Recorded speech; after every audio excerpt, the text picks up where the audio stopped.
Yeah, just a quick review of the Mars Wellness Overhead Shoulder Pulley.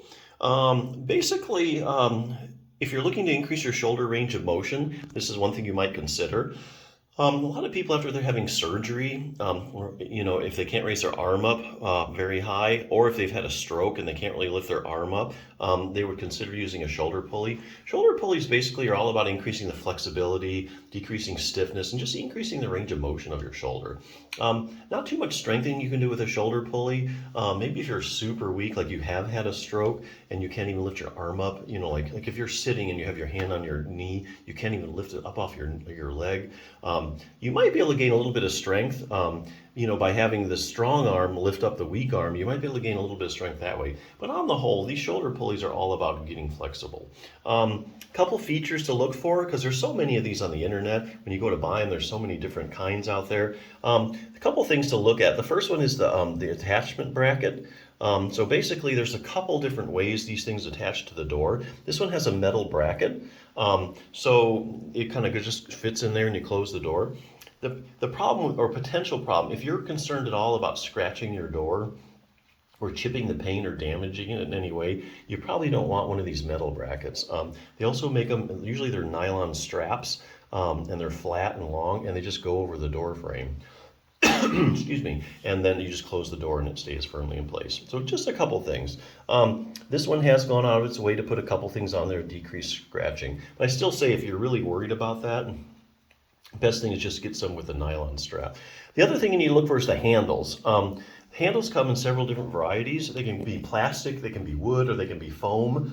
Personally, I think foam gives you the best grip because your hands kind of sink in and conform around the handle. But they do come, like I say, in plastic and wood. So worried about grip, foam would probably be better. But if you're worried about hygiene, like for instance, if a lot of people are going to be using these and you want to be cleaning them off, for instance, if you're getting this for like a physical therapy clinic and a lot of patients are going to be using it, you want something that's not real porous like foam. You want something that's, like wood or plastic that you can easily clean. So that's something else to consider. But anyway, yeah, this is a very straightforward and simple shoulder pulley system, which I really like. It'll get the job done. Like I say, it's all about flexibility. Now, if you are trying to get an optimally functioning shoulder, there's a couple other things you also need to be working on. I'll just tell you real quick. Bulletproof Your Shoulder, the book is where I'm getting these from. So the first one is creating a highly stable joint. So even if you have a very flexible shoulder, flexibility is one quality you want, but you also want stability.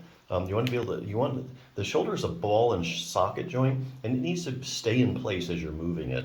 So basically, the shoulder is a very shallow ball and socket joint, so it relies heavily on the muscles to keep it in place.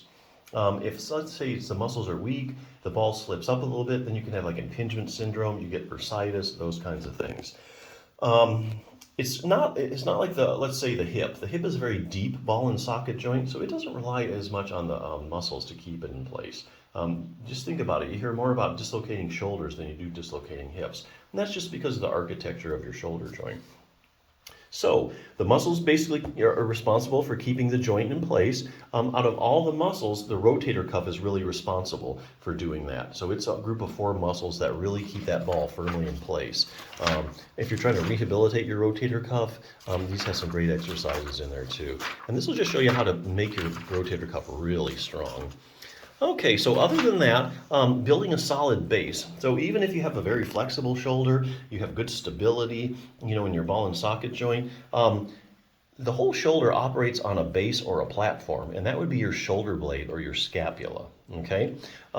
So if you don't have good control of your scapula, that can also cause some problems, sometimes like impingement syndrome. So you want to make sure you have good control of your shoulder blade. So there's a group of muscles here that keep it, that actually move your shoulder blade. And this chapter will give you a couple exercises to do to get optimal control of your shoulder blade. Then so then we talk about flexibility. The shoulder pulley can help with that.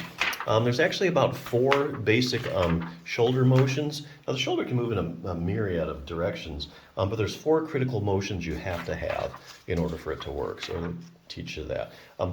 Here's the last thing, proprioception. That's your position sense. So basically what they're finding in research now is people that have shoulder problems, they also have decreased proprioception. That's your position sense, knowing like where your joint is. And so basically this will give you an exercise for that. So that's the other thing you need to work on. So those are just some more tools for your toolbox if you want to get your shoulder in really good shape. If you're looking just for some increased flexibility, get rid of that shoulder stiffness, I think this is a good pulley. So check it out.